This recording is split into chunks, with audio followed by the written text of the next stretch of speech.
देखिए एमटी शुरू हो गया और आपका project management MT mid term examination आपका शुरू हो गया, जिसमें कि 2.5 यूनिट कह सकते हैं कि आ रहा है।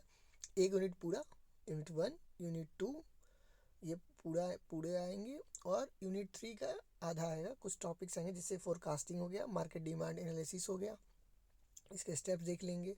तो ये चीज़ें आएंगी, मैंने यहाँ लिख रखा है, वो आप देख लेंगे। यूनिट 2 में कैपिटल बस्टिंग, इसका की थ्योरी आएगा, और इसका न्यूमेरिकल ये जो 3 है, moving average, exponential smoothing and least square method, ये देख लेंगे। कॉस्ट और उसके टाइप्स देख लेंगे। यूनिट 3 में फोरकास्टिंग, मार्केट डिमांड एनालिसिस, इसके स्टेप्स देख लेंगे। तो ये इंपॉर्टेंट टॉपिक्स है कुछ। अभी मैं आपको यूनिट 1 का ओवरव्यू देने जा रहा हूँ। यूनिट 1 पूरा ही इससे आपका कंप्लीट हो जाएगा, मुश्किल से 15-20 मिनट समय लेंगे। मैंने ब्रेक करके इसको नहीं बनाया, पूरा एक ही वीडियो में डाल दिया ताकि आप देख पाए। तो यूनिट 1 आपका है इंट्रोडक्शन टू प्रोजेक्ट मैनेजमेंट। तो सबसे पहले आपको मैं बताऊंगा कि व्हाट इज़ प्रोजेक्ट मैनेजमेंट, समझ रहे हैं? तो इसमें आप यहाँ से देखेंगे, इसमें कि इसमें बताया गया कि व्हाट इज़ प्रोजेक्ट मैनेजमेंट।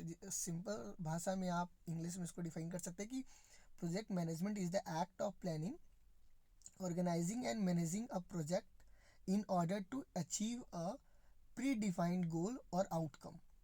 ठीक है, प्रोजेक्ट मैनेजमेंट जो है एक क्या है, एक प्रोसेस है, एक प्रतिक्रिया है। किस चीज़ का? एक प्लानिंग है, एक प्रतिक्रिया है, मतलब एक योजना इसमें बनाते हैं, जिसमें कि प्लानिंग करते हैं, ऑर्गेनाइजिंग करते हैं, मैनेजिंग करते हैं। क्यों करते हैं?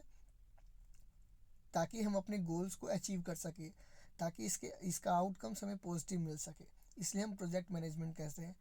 सिंपल सी बात है, प्रोजेक्ट मैनेजमेंट हर जगह पे आप देख सकते हैं। अगर आप एक इवेंट ऑर्गेनाइज कर रहे हैं, वहाँ भी हम एक मैनेजमेंट करते हैं, वहाँ भी एक हायरार्की प्लानिंग करते हैं, उसके बाद ऑर्गेनाइज करते हैं, उसका मैनेजिंग करते हैं। तो ये that is called project management. It can also define as project management means it's the process of leading a team to hit goal और complete delivery within a set time frame. ये क्या है कि एक process है जिसमें कि हम टीम को लीड करते हैं ताकि हम अपने गोल को हिट कर सके with in a set time frame, जो हमें विद इन टाइम है, जो लिमिट टाइम है, जो हमें दिया गया कि चलो 2 दिन में, 3 दिन में या 1 घंटे में हमें पूरा ऑर्गेनाइज करना है, तो उस टाइम पीरियड में हमारा काम हो सके। इस वजह से भी हम प्रोजेक्ट मैनेजमेंट करते हैं। ठीक है, in every industry you can find a project managers including construction, agency, marketing and event planning। हर जगह पे प्रोजेक्ट मैनेजमेंट होता है। और प्रोजेक्ट मैनेजर एक, आपको मैं बता दूं कि प्रोजेक्ट मैनेजर एक पोस्ट भी है जो इंडस्ट्री में मिलता है, जहाँ की आपको प्लानिंग करना होता है। ये आपका पूरा प्रोजेक्ट मैनेजमेंट के बारे में है। दूसरा जो सबसे आपको इम्पॉर्टेंट टॉपिक्स है वो है ऑब्जेक्टिव ऑफ प्रोजेक्ट मैनेजमेंट। यहाँ देखिए, आप देख पा रहे होंगे कि लिखा हुआ है सबसे ऊपर में कि what are the objective of project management, क्या उद्देश्य है प्रोजेक्ट मैनेजमेंट करने का, ये आपका बताता है कि व्हाट आर द ऑब्जेक्टिव्स। ठीक है, ऑब्जेक्टिव मैं आपको बता रहा हूँ, ये जो PDF नंबर 9 तक है, ये PDF नंबर 9 तक आपका ऑब्जेक्टिव बता रखा है प्रोजेक्ट का। वो देखिए आप ऑब्जेक्टिव क्या क्या है इम्पॉर्टेंट। तो ये देखिए, इसमें क्या है, सबसे पहला जो है कि हम क्यों प्रोजेक्ट मैनेजमेंट करते हैं। ऑब्जेक्टिव में हम यही देखते हैं कि प्रोजेक्ट मैनेजमेंट हम करते क्यों हैं। Achieving project goals with in a constraints, मतलब कि लिमिट टाइमिंग में हम प्रोजेक्ट गोल्स को कैसे हम अचीव करते हैं। दूसरा है ऑप्टिमाइजिंग रिसोर्स एलोकेशन, जो हमारा रिसोर्सेस है उसका हम ऑप्टिमम यूटिलाइजेशन कैसे करते हैं। जो रिसोर्सेस हमें मिल रखा है उनका हम ऑप्टिमम इफेक्टिवली यूटिलाइजेशन कैसे करते हैं। ठीक है, यहाँ मैंने लिख भी रखा है, effective utilisation of resources including personal, technology and budget is critical objective. ये क्रिटिकल ऑब्जेक्टिव है। मेरे राइटिंग पे ध्यान नहीं दिए, जो मैं बोल रहा हूँ उस पर आप फोकस करें, और जो मैं बोलता हूँ यहाँ जो लिखा हुआ है उसको आप मैच कर सकते हैं। राइटिंग तो खैर आपको नहीं समझ में आएगा, मैं अपने रफ के लिए बनाया था। And third one is enhancing team collaboration and communication, मतलब कि टीम का जो कोलैबोरेशन है, जो हम टीम को गठन किए हैं, उसको और बेहतर करने के लिए और आपस में हम टीम में एक दूसरे से कम्युनिकेट कर सके बेहतर ढंग से, इसलिए भी हम प्रोजेक्ट मैनेजमेंट करते हैं।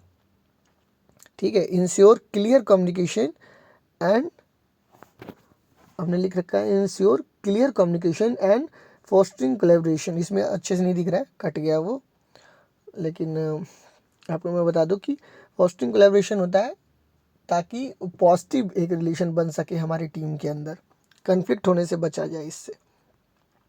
ये 3 पॉइंट हो गया। चौथा मैं आपको दिखा रहा हूँ कि इंश्योर कस्टमर सेटिस्फैक्शन।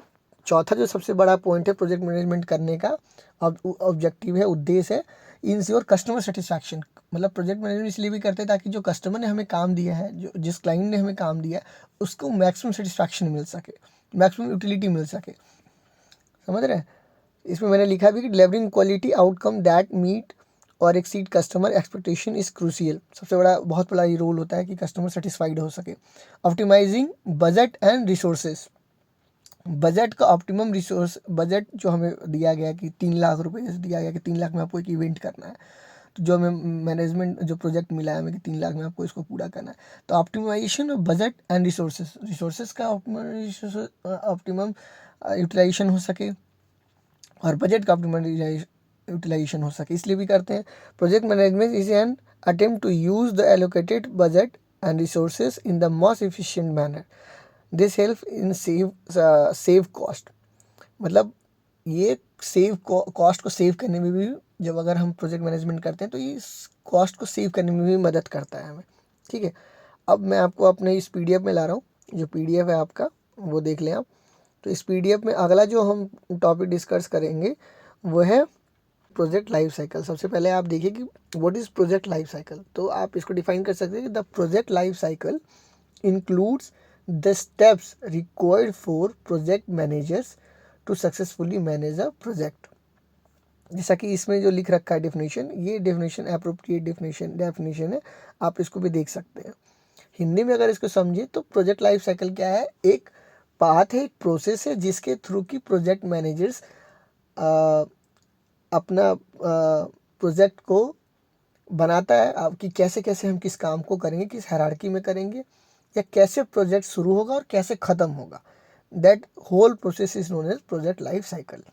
इसका 5 मेन स्टेप है, मैं आपको यहाँ लिख करके दिखा रहा हूँ।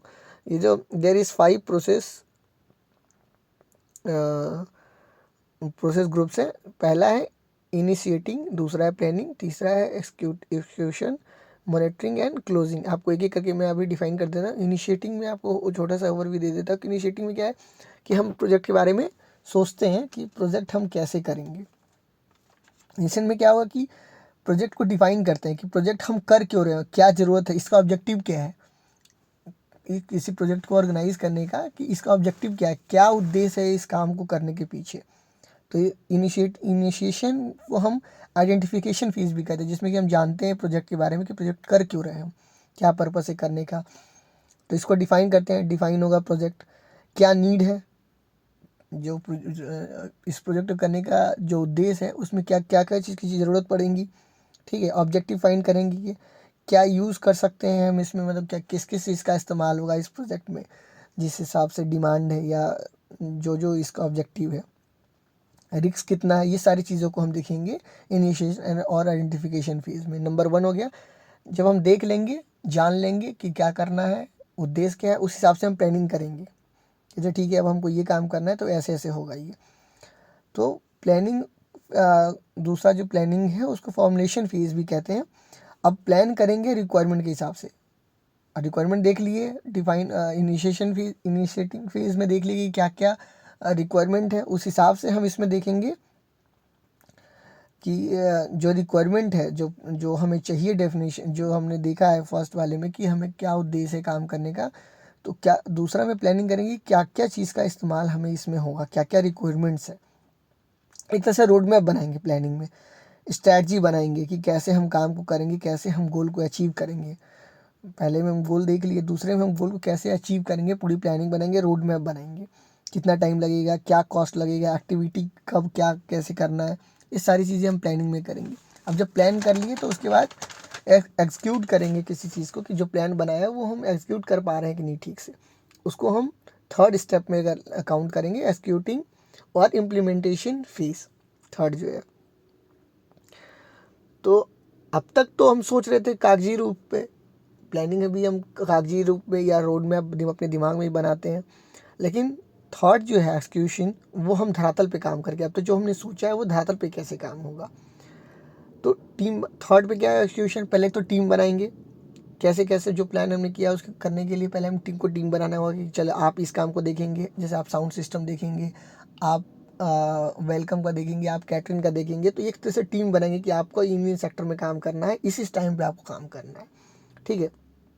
टर्न प्लान इनटू एक्शन, जो प्लान हमने अभी तक किया पहले में देख लिया, इनिशिएटिंग में देख लिया कि क्या क्या क्यों कर रहे हैं, क्या है, कैसे करेंगे, दूसरे में प्लानिंग करेंगे उस हिसाब से, तीसरे में एग्जीक्यूट करेंगे प्लान को, टर्न प्लान इनटू एक्शन, ठीक है। इसी का एक पार्ट ये भी आता है मॉनिटरिंग में, जिसको कि फोर्थ पॉइंट के रूप में हम काउंट करते हैं, फोर्थ स्टेप के रूप में काउंट करते हैं, जिसमें मॉनिटरिंग एंड कंट्रोलिंग करते हैं। जो प्लान हमने किया है अभी तक वो एग्जीक्यूट अच्छे से हो रहा है कि नहीं हो रहा है, जिस आदमी को जहाँ मैंने लगाया है कि ठीक है आपको कैटरिंग दिखना है, तो वो अच्छे से काम करने की नहीं, मॉनिटरिंग एंड कंट्रोलिंग, ठीक है। एग्जीक्यूशन को देखना है कि कैसे हो रहा है as per the plan. Review लेंगे, review the quality of the team's output, हमारा जो टीम है वो क्वालिटी आउटपुट दे रहा है कि नहीं, एडजस्ट एंड अपडेट करेंगे, ये हम करेंगे फोर्थ पॉइंट में। फिफ्थ है एंड क्लोजिंग। क्लोजिंग ऐसे नहीं होगा कि ऐसे नहीं कि हाँ ठीक है अगर कोई शादी का हमें टेंडर मिला, कोई हमें मैनेजमेंट करने के लिए, इवेंट मैनेजमेंट करने के लिए मिला, तो हम ऐसे ख़त्म हो गया तो ठीक है सर ओवर हो गया। बजाते क्लोज़र एक क्लोज़र या फिर आप कह सकते हैं कि कॉम्पिटिशन फेज़ है एक पूरा, ये भी एक फेज़ है जिसके थ्रू की गुजरना पड़ता है। इसमें क्या करेंगे कि हम देखेंगे कि हमारा जो ऑब्जेक्टिव था वो फुलफिल हुआ कि नहीं, टाइम ऑन कॉस्ट कितना लगा, सही है कि नहीं, जिस हिसाब से होना चाहिए था जितने समय में उतना टाइम में हो पाया कि नहीं। अब जयमाला होना है अभी और माला आ रहा है 1 घंटा बाद, तो इसका मतलब है कि टाइम लैप्स वहाँ कहीं ना कहीं क्या रह गया, टाइम गैप रह गया। तो इन चीज़ों का हम बाद में एनालिसिस करेंगे क्लोज़र में, ठीक है। उसके बाद अकॉर्डिंग हम देखेंगे कि खर्च उस अकॉर्डिंग हुआ है कि नहीं, जो हमारा बजट था, ऐसे नहीं कि ज़्यादा खर्च हो गया, वो उस चीज़ का भी हम ख्याल रखेंगे। क्लोज़र में हम इन सब चीज़ों को देखेंगे। प्रोजेक्ट को फिर रिपोर्ट में भी लिखेंगे कि हाँ इस टाइम पे इतना है, ये चीज़ यहाँ खर्चा हुआ, ये चीज़ यहाँ खर्चा हुआ, ताकि हम कस्टमर को हम जा कर के प्रेजेंट करें, और बाद में हम कस्टमर को बताएंगे भी कि कितना कब कैसे क्या काम हुआ, ताकि इससे कस्टमर का एक तरह से सेटिस्फैक्शन बढ़ता है और कस्टमर के साथ एक ट्रस्ट बिल्ड होता है, ठीक है। अब आते हैं आगे, क्वालिटी ऑफ प्रोजेक्ट मैनेजर्स, ठीक है। आपने ये देख लिया पूरा कि प्रोजेक्ट लाइफ साइकिल में क्या क्या होता है। यही आपका पीडीएफ है, ये आपका पीडीएफ नंबर 10 से ले करके पूरा आपका वही है। देखिए द प्रोजेक्ट प्लानिंग है, उसके बाद प्रोजेक्ट एक्सिक्यूशन है, प्रोजेक्ट क्लोजर है, उसके बाद 15वां नंबर जो स्लाइड्स है वो आपको बताता है क्वालिटी ऑफ प्रोजेक्ट मैनेजर, क्या क्या विशेषताएं या क्या क्या गुण होने चाहिए प्रोजेक्ट मैनेजर में, ठीक है। ये चीज़ आपको बताते हैं। तो मैं आपको ये बता रहा हूँ, थोड़ा सा लेंदी, आप हालांकि स्लाइड से भी देख सकते हैं, लेकिन मैंने जो लिखा है ये आपको ज़्यादा इजी होगा याद करना या समझना। तो प्रोजेक्ट मैनेजर बनने के लिए आपके अंदर सबसे पहले लीडरशिप स्किल होना चाहिए। अगर आप लीडरशिप स्किल नहीं हुआ तो आप टीम को गाइड कैसे करेंगे, टीम को लीड कैसे करेंगे, टीम आपकी बात ही नहीं सुनेगी। तो लीडरशिप स्किल आपके पास जरूर होना चाहिए, you should have leadership skill. दूसरा है कम्युनिकेशन स्किल। अगर आपका कम्युनिकेशन स्किल क्लियर नहीं रहेगा तो आप अपनी टीम को समझा नहीं पाएंगे हमें क्या करना है, कैसे करना है। तीसरा है प्रॉब्लम सॉल्विंग स्किल। कोई अगर प्रॉब्लम आ रहा है ऑन द साइड पे तो आपको उसको सॉल्व कर पाएँ, ठीक है। इंथुजियाज्म, आपको हमेशा एनर्जेटिक नेचर का होना पड़ेगा। टीम बिल्डिंग स्किल, एक टीम आप हमेशा खड़ा करने के लिए हमेशा रेडी रहे कि ठीक है, आपको एक टीम खड़ा करने आनी चाहिए कि कैसे हम टीम को जोड़ेंगे, कैसे लोगों को जोड़ेंगे ताकि टीम बन पाए। टीम में कोऑर्डिनेशन कैसे होगा। इंटीग्रिटी, आपको अपने काम के प्रति दृढ़ रहना है, अखंड रहना है कि नहीं, मैंने लिख भी रखा देखिए साइड में। तो आपको इस टीम बिल्डिंग हमेशा रखना है कि कैसे काम करेंगे, टीम बिल्डिंग और इंटीग्रेटेड रखना है। एबिलिटी टू नेगोशिएट, आपको मोल जोल करने का आपके अंदर स्किल होना चाहिए। नेगोशिएट मतलब मोल जोल, जो आप बात कर रहे हैं कि चलो ठीक है, आप अब आपका बजट है 3 लाख रुपए, आप अगले वेंडर से कोई सामान लेंगे तो नेगोशिएट करने आना चाहिए कि कम से कम बेसिस पे, कम से कम रेट पे हमें कोई सामान मिल जाए। रिजॉल्व कॉन्फ्लिक्ट, अगर कोई कॉन्फ्लिक्ट आता है ऑन द ग्राउंड तो आप उसको रिजॉल्व कर सके, ये आपके अंदर भी स्किल होनी चाहिए। तो these are the some quality you can say that trades of highly effective project managers. ये क्वालिटी है, ये ट्रेड्स होना चाहिए एक प्रोजेक्ट मैनेजर के अंदर, ऐसा माना जाता है। अगला आता है रिस्पॉन्सिबिलिटी। ये देखिए मैंने बता दिया क्वालिटी ऑफ प्रोजेक्ट मैनेजर। तो अगला आता है व्हाट आर द रिस्पॉन्सिबिलिटी। आप पीडीएफ में देख सकते हैं what are the responsibility of a project manager. क्या क्या रिस्पॉन्सिबिलिटी, क्या क्या जिम्मेदारी एक प्रोजेक्ट मैनेजर की होती है या मिलती है। तो मैं आपको इसमें बता रहा हूँ। इसमें आप देख सकते हैं कि मैंने लिख रखा है, हालांकि इसमें भी है, आप इससे पढ़ सकते हैं अपने पीडीएफ से, बट ये आपको थोड़ा सा इजी होगा एग्जाम के पॉइंट ऑफ व्यू से, आपको जल्दी याद हो जाएगा। तो क्या क्या एक रिस्पॉन्सिबिलिटी मिलता है। पहला मिलता है प्लानिंग। आप देख सकते हैं प्लानिंग, फॉर्मुलेट आइडिया, मतलब एक आइडिया का फॉर्मुलेशन होता है, एक प्लानिंग करना होता है उन्हें, प्लानिंग आप उनकी जिम्मेदारी है। उसके बाद लीडिंग, टीम को लीड करना है, ये भी उनकी जिम्मेदारी है। एक्सिक्यूशन, आपकी प्रोजेक्ट मैनेजर की ये भी एक जिम्मेदारी है कि जो आप सोच रहे हैं, जो आपका प्लान है, एज़ पर द प्लान और एज पर द रिक्वायरमेंट आपको एक्सिक्यूट करना है प्लान को। टाइम मैनेजमेंट, प्रॉपर टाइम पे प्रॉपर काम होना चाहिए।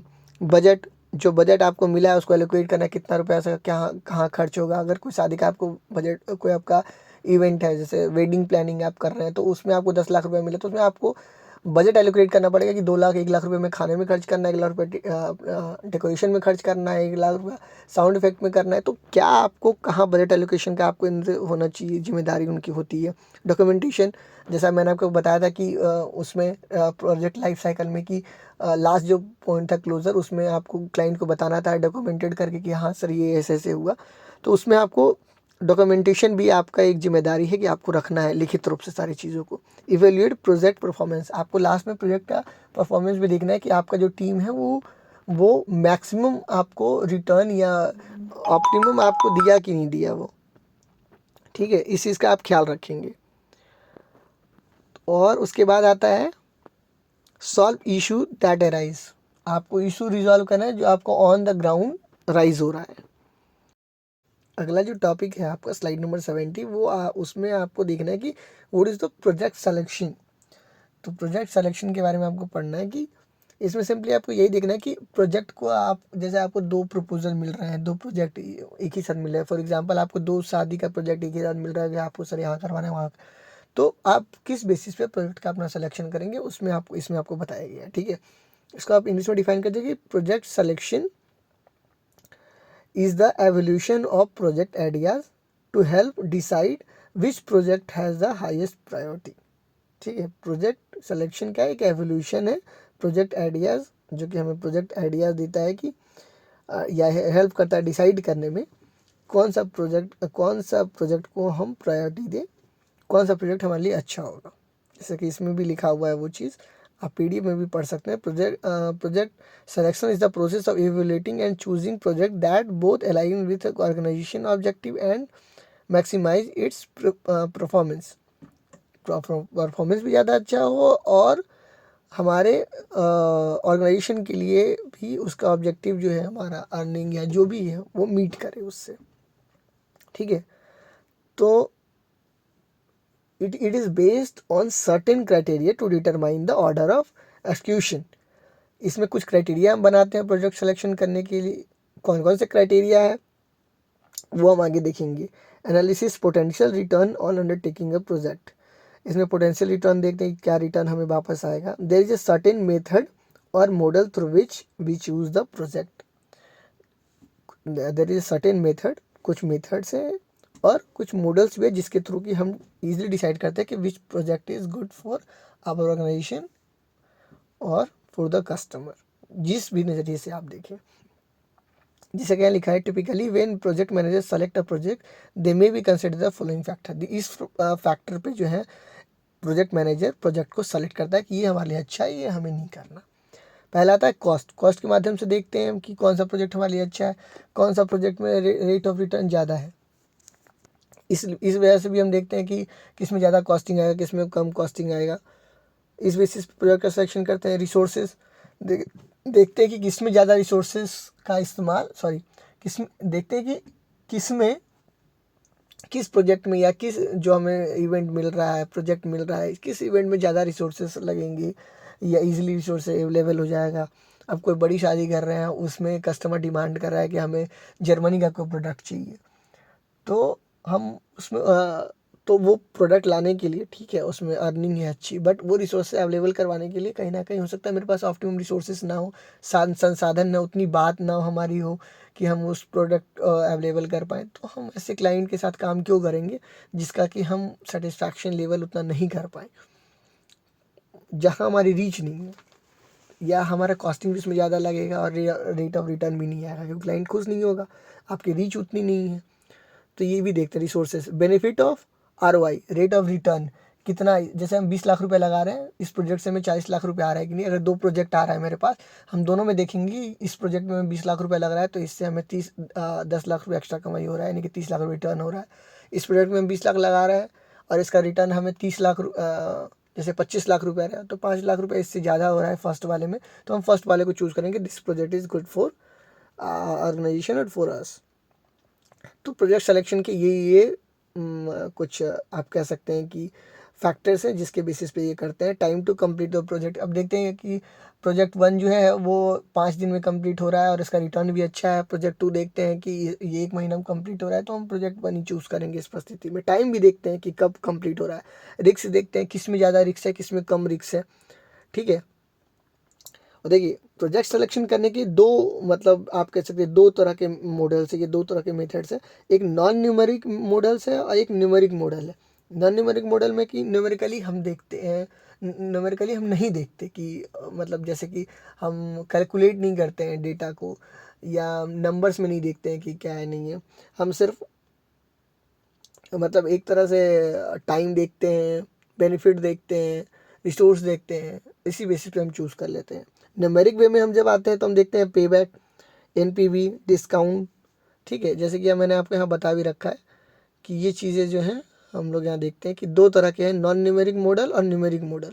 न्यूमेरिक मॉडल में नंबर में हम देखते हैं कि पे बैक में कितना रिटर्न आ रहा है, इतना रुपये लगा रहे हैं तो कितना रुपये आ रहा है, उसमें पूरा कैलकुलेट करना पड़ता है। NPV देखते हैं, ठीक है। डिस्काउंट, कॉस्ट फ्लो और कैश फ्लो देखते हैं। तो इन चीज़ों का हम उसमें देखते हैं। अब आते हैं PDF पे हम। तो PDF में और जो अगला पॉइंट था रिस्क एसोसिएट के बाद, वो पॉइंट है बेनिफिट्स मेजरमेंट मेथड। कौन कौन सा ऐसा बेनिफिट है जो कि हम उसमें बेनिफिट देते हैं कि कौन सा किस प्रोजेक्ट में ज़्यादा हमें बेनिफिट है, उस बेसिस पे हम प्रोजेक्ट का सिलेक्शन करते हैं, ठीक है। इसमें लिखा हुआ है कि technique based on the present value of estimated cash outflow, cost benefit are calculated and then compare to the project to make decision. Cost benefit देखते हैं कि कॉस्ट बेनिफिट जो है किस में ज़्यादा है, किस में कम पैसा लग रहा है और ज़्यादा इन रिटर्न है। बेनिफिट और कॉस्ट रेशियो ये भी सेम चीज़ है, ठीक है। इसमें लिखा हुआ जैसे कि as the name suggest is the ratio between the present value of inflow और the cost invested in a project to the present value of outflow which is the value of return from the project. कितना benefit हमें मिल रहा है, कितना रुपया लगा है, कितना रुपये बेनिफिट मिल रहा है, इस बेसिस पे भी हम करते हैं। इकोनॉमिक लास्ट ये आता है इकोनॉमिक, एक आता है economic model. Economic value added is the performance metric that calculate what creation of organization while defining the return on capital. It is also defined as the net profit after the deduction of tax and capital expenditure. मतलब कि ये भी define करता है कि net profit कितना है, total खर्च के बाद, टोटल कॉस्ट कट करने के बाद हमारा टोटल कितना बचता है, या इकोनॉमिकली कितना ये हमारे ऑर्गेनाइजेशन को वैल्यू ऐड करता है, इस बेसिस पे भी हम करते हैं। स्कोरिंग मॉडल है, पेबैक मॉडल है। स्कोरिंग मॉडल में क्या होता है कि एक कमिटी बनाते हैं, चार लोगों का एक कमिटी बना दी है, 4 लोगों को, और उसके बाद हम उसमें चारों लोगों को जैसे जज कैसे बैठते हैं कोई सिंगिंग में या इंटरव्यू में, आपका बॉडी पे 10 मार्क्स रहता है, आपका स्पीकिंग स्किल पे 10 मार्क्स रहता है। तो ऐसे ही हम क्राइटेरिया बनाते हैं और उसमें वेट देते हैं कि 10 नंबर इसका, 10 नंबर इसका। तो देन और उस हिसाब से फिर हम उस जो कमिटी हमें जजमेंट देती है, स्कोर देती है कि चले इतना नंबर इस प्रोजेक्ट को, इतना नंबर इस प्रोजेक्ट, उस बेसिस पे भी हम सेलेक्ट करते हैं। आप इसको पढ़ लीजिए, आपको समझ में आ जाएगा जो मैंने बोला है। इंग्लिश में लिखा हुआ है पे बैक पीरियड। देखिए पे back period, net present value, और मैं आपको बता दूँ डिस्काउंटेड कैश फ्लो, ये सारे जो है ये न्यूमेरिक में आते हैं। जब आप कैलकुलेट करेंगे तो आपको मिल जाएगा। हालांकि अभी फिर यहाँ थ्योरी पार्ट दिया हुआ है, लेकिन इसको जनरली अगर ये सब देखते हैं लोग तो वो देखते हैं न्यूमेरिक रूप में इसको कैलकुलेट करते हैं। पेबैक पीरियड में देखते हैं कि टोटल कैश इसमें दिखा is the ratio of the total cash to the average per period cash, it is the time to recover the. जैसे 20 लाख रुपए लगा रहे हैं तो उसको रिटर्न होने में हमें कितना रुपये वापस कितने दिन में हमें वो रिकवर हो रहा है। तो इस बेसिस पे भी करते हैं कि 20 लाख रुपए लगा रहे हैं, अगर एक महीने में प्रोजेक्ट 1 में अगर एक महीने में रिटर्न मिल रहा है, प्रोजेक्ट 2 में अगर हमको 10 दिन में हो रहा है तो प्रोजेक्ट 2 को चूज़ करेंगे। 20 लाख रुपए लगा रहे हैं, 10 दिन में हमें रिटर्न हो रहा है, अगला अगला महीना 10 दिन के बाद हम दूसरी कंपनी में काम करेंगे। तो ये है नेट प्रेजेंट वैल्यू, जितना पैसा हम लगा रहे हैं आज हमें वापस वो मिलेगा कि नहीं मिलेगा, ठीक है। या बहुत सारे इसमें डिस्काउंटेड कैश फ्लो है कि जैसे कि इसमें लिखा है it will known as the future value of money will not be the same as it is today. For example $20,000 won't have the same worth in year। इसमें साफ साफ ये लिखा हुआ है कि investment and ROI we sure consider the concept of discounted cash flow. इसमें साफ साफ ये लिखा हुआ कि 2,000 रुपये आज लगा रहे हैं तो उसका अगर आप देखें तो 10 साल के बाद 2,000 रुपये का वैल्यू 2,000 रुपये नहीं रह जाएगा, उसका वैल्यू जो है नीचे गिर जाएगा। तो उस हिसाब से हमें रिटर्न हो रहा है कि नहीं, रिटर्न मिल रहा है कि नहीं, हम इसको देखेंगे। Internal rate of return, opportunity cost. Opportunity cost में देखेंगे is the cost that is given up when selecting another project. इसमें हम देखते हैं कि जब हम दूसरा कोई प्रोजेक्ट सेलेक्ट करते हैं तो उस हमें पहले प्रोजेक्ट से कितना ज़्यादा रिटर्न, कितना ज़्यादा इसमें हमको इनकम हो रहा है, अपॉर्चुनिटी कॉस्ट देखते हैं इसको, ठीक है। During project selection the project that has the lower opportunity cost is choose. Non financial consideration, ये भी एक बहुत बड़ा फैक्टर है जिसके बेसिस पे हम प्रोजेक्ट का सिलेक्शन करते हैं कि there are non financial gains that organisation must consider. This factor are related to the overall organization goal. The organizational strategy is a major factor in project selection method that will affect the organization choice in choice projects. तो कई बार क्या होता है कि हम financially नहीं देखते हैं, अगर जैसे कोई आपको बॉस बोल दिए तो नॉन फाइनेंशियल में कोई ऐसे पावरफुल आपका कंपनी का आदमी कह दिया या किसी का रेफरेंस लग गया तो भी आप काम करेंगे, वो नॉन फाइनेंशियल कंसिडरेशन में आएगा, ठीक है। ये सारी चीज़ें। अगला जो आपका टॉपिक है वो मैं दिखा रहा हूँ आपको, स्लाइड नंबर 20। इसमें कन्फ्लिक्ट रेजुलेशन है। कन्फ्लिक्ट रेजुलेशन क्या है मैं इसमें आपको दिखा रहा हूँ। कन्फ्लिक्ट रेजुलेशन को आप डिफाइन कर सकते हैं इस रूप में कि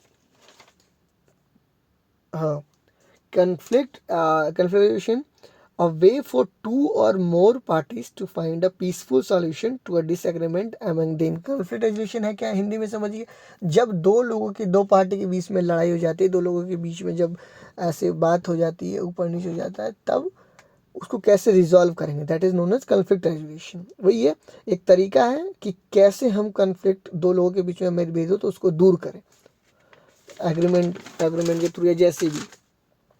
अब यहाँ दे conflict resolution is the process of ending a dispute and reaching an agreement that satisfy all the parties.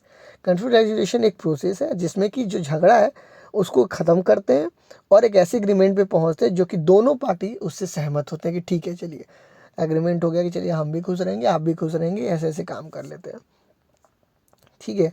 अब इसमें दिया हुआ है, यहाँ जो आप PDF देख पा रहे हैं उसमें दिया हुआ है कि 5 type of conflict in project management are vision. 5 तरह के जो आपको वो दिया हुआ है तरह के कन्फ्लिक्ट इन प्रोजेक्ट मैनेजमेंट देखने को मिलता है, वो आपका ये है। यहाँ पे लिख रखा है विजन ऑफ द प्रोजेक्ट, यहाँ पे लिख रखा है vision of the project, group differences, lack of communication, disagreement on conflict, poor leadership. ये जो कारण हो सकते हैं जिसके कारण की या इस टाइप के कन्फ्लिक्ट आते हैं प्रोजेक्ट मैनेजमेंट में, ठीक है। अब आते हैं हम दूसरे में, ये जो एक मॉडल है देखिए, ये बड़ा इंपॉर्टेंट मॉडल है कन्फ्लिक्ट रेजोल्यूशन का। ये मॉडल है कि कन्फ्लिक्ट को दूर करने का क्या क्या तरीका है। इसको आप ऐसे जाने कि ये जो मॉडल है इसको दिया गया था थॉमस एंड किलमैन ने दिया था 1976 में। 1976 में थॉमस एंड किलमैन ये दोनों भाई जो थे 1976 में ये एक मॉडल दिए थे and this is the model. तो there are 5 basic way of addressing conflict that were identified by Thomas and Kilman in 1976, ठीक है। ये बेसिकली आप कह सकते हैं कि ये एक मॉडल है जो कि बताता है कि कैसे कन्फ्लिक्ट रिजॉल्व हो सकता है या कैसे होता है। ठीक है, तो इसको आप ऐसे समझिए कि इस डायग्राम को देखिए आप, ये डायग्राम जो है आप बनाएंगे या इसको जब देख के समझेंगे आप तो ये आपको ज़्यादा इजी बनाएगा। ये मैं आपको बता रहा हूँ, देखिए।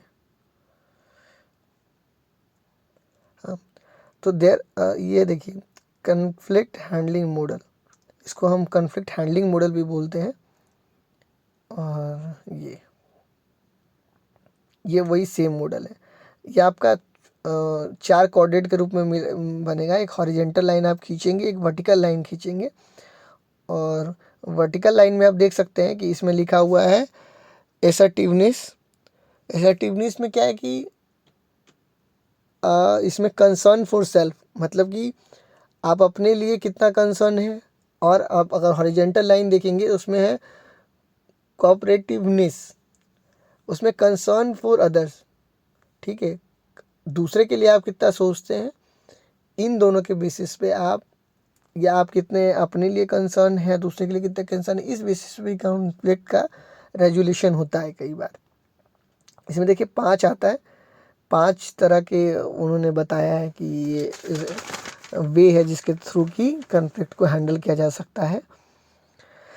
तो पहला तो देखिए आपको इसमें तो 4 है, एक 5वां भी है जो आपका पीडीएफ में है, उसमें 5 दिया हुआ है, लेकिन मैं अभी आपको चौथा दिखा रहा हूँ, 5वां भी आपको मैं बता दूंगा।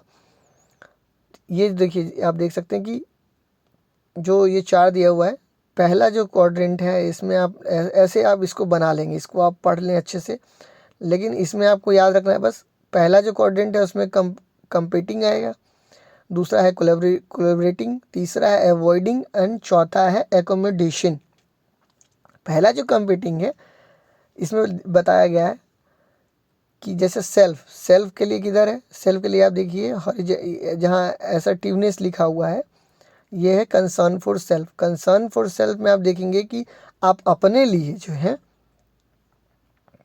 बहुत ज़्यादा आप मतलब कि अपने बारे में सोचते हैं, अपने लिए बहुत ज़्यादा कंसर्न है, मतलब आप बहुत डोमिनेटिंग नेचर के, आप सोचते हैं कि जो आप कर रहे हैं वही सही है। तो कंपीटिंग नेचर क्या है, आप हमेशा लड़ने वाले, हमेशा compete करने वालों में से हैं। अदर का कंसर्न आप कुछ नहीं, उसका कोई वैल्यू नहीं देते आप। ठीक है, तो वो आपका आगे अदर के लिए, जैसे इसमें लो है, हाँ मैंने बना भी रखा है चार्ट में, यहाँ से आप लो देखेंगे कि कंसर्न कितना है आपको दूसरे के लिए, लो। अपने लिए देखेंगे तो आप हाई में हैं। सेल्फ आपके लिए आपके लिए जो मायने है वो ज़्यादा है, आपको मायने रखता है, दूसरे के लिए कम रखता है, दूसरे को आप कम समझते हैं, तो आप कम्पिटिटिव नेचर के हैं। दूसरे में क्या होता है कि जो आप सोच रहे हैं आप दूसरे कहते हैं कि जो मैं कह रहा हूँ वो करो, डोमिनेटिंग नेचर के हैं आप, जो हम कहते हैं वो करो। तो अगला इंसान जो है कई बार कर लेता है, तो वो जो ये भी एक तरीका है कि उसको जो कन्फ्लिक्ट आ रहा है उसको रिजॉल्व किया जाए। That is also part of competing nature. दूसरा जो है वो है कोलैबोरेटिंग। हालांकि पहला का अपोजिट देखिए, जो चौथा है आपको यहाँ पे आप देख सकते ग्रीन कलर का, इसका पहला अपोजिट दूसरा, पहला का अपोजिट चौथा है। चौथा में क्या है कि आप अपने लिए आप अपने लिए कंसर्न कम रहते हैं, दूसरे के लिए ज़्यादा रहते हैं। तो आप क्या करते हैं कि दूसरा को जो कह रहा है वो आप सुन लेते हैं। ठीक है, और आप सुन लेते हैं कि चलो जो आप कह रहे हो मैं उस हिसाब से आपका काम कर लेता हूँ। अकोमोडेशन में क्या है कि इसमें इंसान कहता है कि भाई मुझे समझ नहीं आ रहा जो तू कह रहा है, तो चल मैं वही कर लेता हूँ। तो ये आप जब थोड़ा सा वो होते हैं कि चल दूसरा जो कह रहा है मैं कर लेता हूँ, थोड़ा आप दूसरे के लिए ज़्यादा कंसर्न रहते हो, तो तब भी ये लड़ाई को सुलझाने का एक अच्छा तरीका है। तब भी लड़ाई सुलझ जाती है जब आप एकोमोडेटिंग नेचर के होते हो। उसके बाद हम आते हैं दूसरा, पहला और चौथा तो हम आपको बता दिए। दूसरा जो मैं आपको बताता हूँ, इसमें देखिए सेल्फ कहाँ है, सेल्फ है हॉरिजेंटल लाइन में जहाँ असर्टिवनेस लिखा हुआ है, कंसर्न फॉर सेल्फ।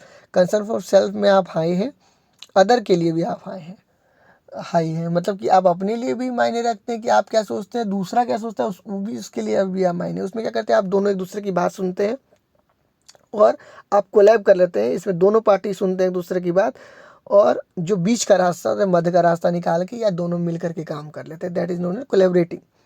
दूसरा का अपोजिट क्या है, तीसरा। ठीक है, इसमें क्या है, देखिए सेल्फ कहाँ है, हॉरिजेंटल लाइन में, इस जो कि लो है, सेल्फ में लो, मतलब आप अपने लिए कंसर्न फॉर सेल्फ आपका लो है। ठीक है, अदर्स में देखिए, अदर्स में भी लो है, आपका अपने लिए भी लो है, दूसरे के लिए भी लो है। मतलब ना आप अपने लिए ज़्यादा सोचते ना उसके लिए सोचते हैं कि चल जो जैसे चल रहा है चलने दो। इसमें क्या है कि ना आपको फिक्र है अपनी, दूसरों ना आपको अपनी फिक्र है ना दूसरों की, जैसे हो रहा है होने दो। इससे भी कॉन्फ्लिक्ट रिजल्व होता है अगर आप अवॉइडिंग नेचर के हैं। तो ये आपका जो मेन मॉडल था ये आप समझ लीजिए। बस इतना आपका यूनिट 1 में है, और जो कि सफिशियंट है आपको पढ़ने के लिए, इसको याद करने के लिए। मैंने आपको बता दिया, ये लास्ट है 21 22, ये सारे 21 22 इसी के बाद का चीज़ है।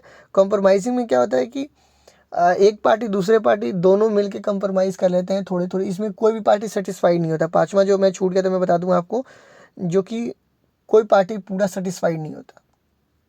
थोड़ा आप नहीं होते, थोड़े हम नहीं होते, इसमें कोई पार्टी सेटिस्फाई नहीं होता, दोनों थोड़ा थोड़ा कंप्रोमाइज़ करते हैं तो आगे बढ़ जाते हैं। तो ये कॉम्प्रोमाइज़िंग है। इसमें 22 23 में यही बताया गया है, यही सारे पॉइंट्स हैं। आप देखेंगे कि 23 स्लाइड नंबर में आपको बता रहा हूँ। कंप्रोमाइजिंग आपको मैंने बता दिया, कोलैबोरेटिंग बता दिया, एकोमोडेटिंग बता दिया। तो वो अगर आप पढ़ लेंगे तो आपको समझ में आ जाएगा, ऐसे मैंने आपको समझा दिया है। लिखा भी वही है, कंप्रोमाइजिंग में the last strategy is similar to collaborating but the person is only half way towards being assertive and cooperative. Assertive और कोऑपरेटिव के बीच में होता है वो, ना असर्टिव होता है ना कोऑपरेटिव होता है, बीच में जैसे जो चल रहा है चलने दीजिए, और दोनों बीच में कोलैब करके काम कर लेते हैं। ओके, तो आपका पीडीएफ यहीं समाप्त होता है। Thank you.